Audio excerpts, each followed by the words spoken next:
Hi, everyone. So I'm going to open with a pretty obvious truth. I am not remarkable. I do, however, try really, really hard. I can create a new course. I can write a research paper. I can take 10 different ideas and put them into implementation.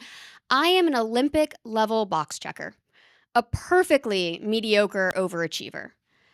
I'm that kind of person that got A's in high school, college, but then last week just Googled, how do you boil an egg?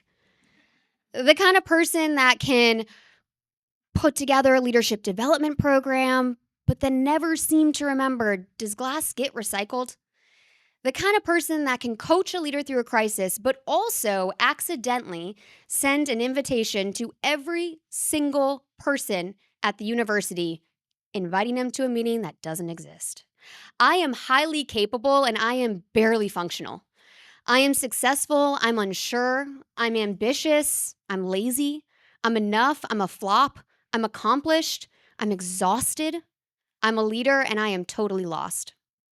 Capable? Sure. Perfect? Very, very far from it. My name is Dr. Kate McCombs, and I'm a professor at Stanford University where I focus on leadership, helping organizations develop it, researching it, and teaching it. And if you are sitting here listening to a TED Talk, you're probably also a pretty capable person. And you're one of those people that can slow down by 20% and no one notices. Send a sorry, I'm sick email, skip a meeting, and the world keeps on spinning. And in that quiet, a thought might creep in. Why am I trying so hard? That's the leadership drift. It's not burnout, you can still do it. It's not failure, your resume is still top notch. It's this slow, slow slide into doing less, caring less, and being less. Because that applause, it's gone.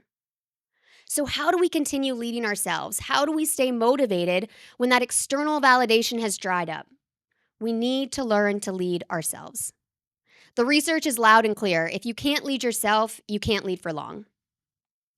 We see decades of research by Dr. Mans and Dr. Neck who have shown us that self-leadership, how you regulate your own emotions, thoughts, and behaviors, is one of the biggest predictors to performance, to how you perform under stress, to career success, to engagement, to honestly overall happiness. But what we're seeing in reality isn't that. We see employees that are not engaged in their job. In fact, only 21% of employees are engaged in the role they're at. That means almost 80% of employees are not. We see managers that don't know how to talk to their employees. In fact, 69% of managers feel uncomfortable talking to their employees. And then we see a day that goes by that we do not act with intention. In fact, 47% of our day is on autopilot, not acting with intention, but rather just going through the motions. So let's take you all, capable people that are maybe lacking in some engagement, that are on autopilot, and what do we see? We see this leadership drift. We see morale go down. We see trust go down. We see engagement go down. We see performance of organizations go down. So what do we do about this, right? Now we need the lift up. I'm going to tell you that I've perfected this, that I have the quick way to solve all the problems. Unfortunately, I don't. Just last week, I went to go look at the time. 30 minutes later, I did not know the time, but I did know an awful lot about a stranger's vacation on Instagram. And I thought, yes, this is intentional living. No, I just caught myself in the moment and said, you know what? Let's not do this today. Self-leadership isn't glamorous. It's not knowing the best way to be a leader. It's trying and trying and trying again. Tweaking and trying and tweaking and trying. And those Tuesday afternoons that no one's there and no one's noticing, trying to lead yourself a little bit better. So I have come up with 3 simple, deceptively simple, easy practices that might be easy to say but are hard to implement. Root, reset, and rise. I know it sounds a little cheesy, but when you have so much going on, cheesy things stick in your brain and they're easier to remember. So number 1, root. How do we root in who we are, not just what we do? We want to be rooted in our values, which means number 1, figuring out what those values are, right?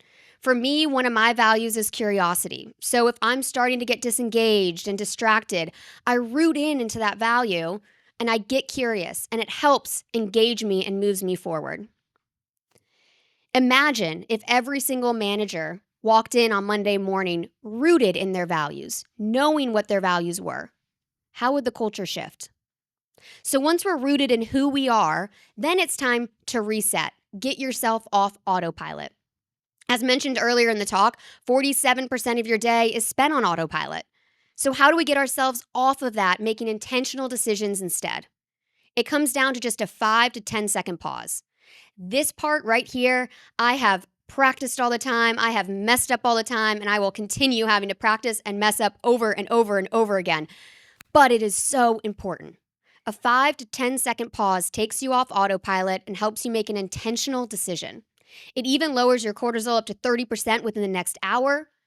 That is not just emotional regulation, that's a competitive advantage. So, how do we reset, get ourselves off autopilot? Imagine if every manager did that before making a decision. How much conflict would be avoided? Again, how would the culture shift? So we've rooted in who we are, we've reset and gotten off autopilot. Now it's time to rise with purpose, not just productivity. So tapping into your purpose, knowing your values, knowing your why, you will be 40% more persistent and resilient when you come up with setbacks at work, if your work is tied to that purpose somehow. For me, my purpose is helping others lead themselves better so they can lead others better.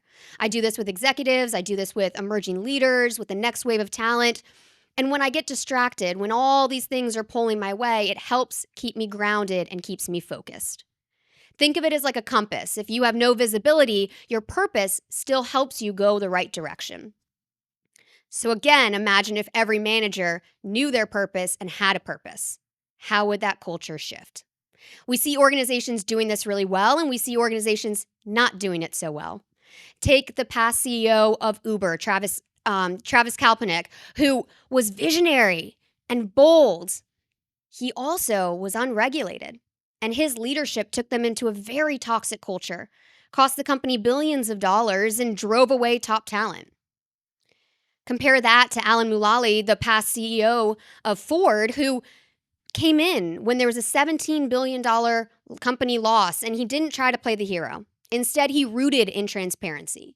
He reset and he took a step back, and he rose with a new purpose of One Ford, not only turning the whole financial world of Ford around, but also changing the culture. So how do we do this? Again, I go back to the beginning. I'm not an expert at this. This is TED. We're supposed to be the experts, but we're not. We're just all trying to figure it out. And that's what self-leadership is. It's not glamorous. It's constantly just trying to figure it out. But it's not a soft skill. It's a survival skill. Leadership is messy. It takes work every single day for the rest of your life. I'm telling you to root, reset, and rise, but sometimes I'm not rooted in my values. Sometimes I say to reset and I don't get off autopilot. A couple weeks ago, I got all the way to daycare before I realized the babysitter had already picked up the kids. I tell you to rise with purpose, and some days I spend time on things that just do not matter. But it's about trying again and again and again. So come Monday morning, with me, will you guys root in who you are and what your values are? Will you reset and get off autopilot and make intentional decisions? And will you rise with your purpose, knowing what that purpose is? It's hard, it's messy, it's every single day. It's the best work you'll ever do. And I hope, with me, you'll at least try. Thank you so much, guys.